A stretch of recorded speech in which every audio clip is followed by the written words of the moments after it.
అరటి మొక్కలను సాగు చేసేటప్పుడు కొన్ని రకాల జాగ్రత్తలు మనం పాటించాలి.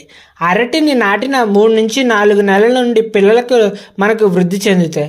అరటి గెల సగం తయారయ్యే వరకు పిలకలను 20 రోజులకు ఒకసారి కోసివేయాలి. పిలకలను ఎప్పటికప్పుడు కోయడం వల్ల తల్లి చెట్టు బాగా ఎదిగి అధిక ఫలదాయం అందిస్తుంది.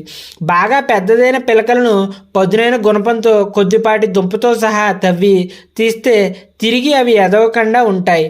అరటి నాటిన 6 నుంచి 8 నెలల్లో చెట్టు మొదలకు మట్టిని ఎగదోయడం వల్ల చెట్టు బలంగా పెరుగుతుంది.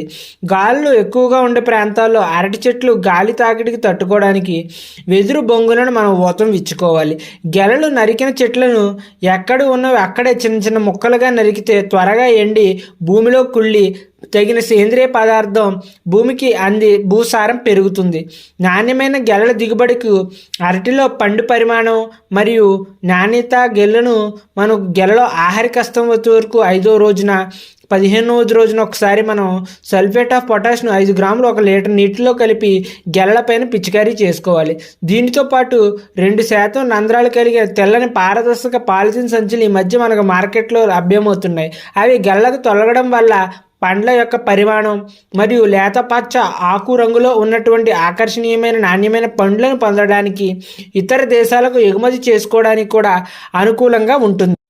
మనం ఇంకొక ముఖ్య గమనిక, వేసవిలో అరటి తోటలు మనం సాగు చేసేటప్పుడు ముఖ్యంగా మనకు వేసవి ఉష్ణోగ్రతలు 45 సెల్సియస్కు మించి వడగాళ్ళు కూడా వీచినప్పుడు అన్ని రకాల అరటి తోటలు ఎక్కువ శాతం నష్టానికి గురవుతాయి. వేసవి తీవ్రతను బట్టి గ్రాండ్ త్వరగా నష్టపోవడానికి గురవుతుంది. పొట్టి పచ్చటి కర్పూర చక్కెరకేళి KBS 8 అధిక ఉష్ణోగ్రతలను కొంతవరకు తట్టుకోగలవు. అయితే వేసవి కాలంలో మనకు తేలిక నెలల్లో ప్రతి 2 రోజులకు, బరువు నెలల్లో ప్రతి 4 రోజులకు నీటి తడులు ఇచ్చినట్లయితే వేటవి నుండి మనం చాలా వరకు ఇవి తట్టుకుంటాయి. అధిక ఉష్ణోగ్రతలు తాకిడికి ముందుగా మనం లేత ఆకులు తర్వాత ముదురు ఆకులన్నీ కూడా ఎండిపోతాయి. లేత గెలలు మనం చూసుకున్నట్లయితే నల్లగా మాడిపోతాయి. కోసిన గెలలు కాయలు త్వరగా పండుబారిపోతాయి. మనకు పండ్లు ఉడికినట్లుగా మెత్తబడి నీరు కారి సాధారణ రుచి నిల్వ సామర్థ్యాన్ని కోల్పోయి వేసవిలో దెబ్బతిన్న గెలలు అమ్మడానికి కూడా వీలు కాకుండా ఉంటాయి.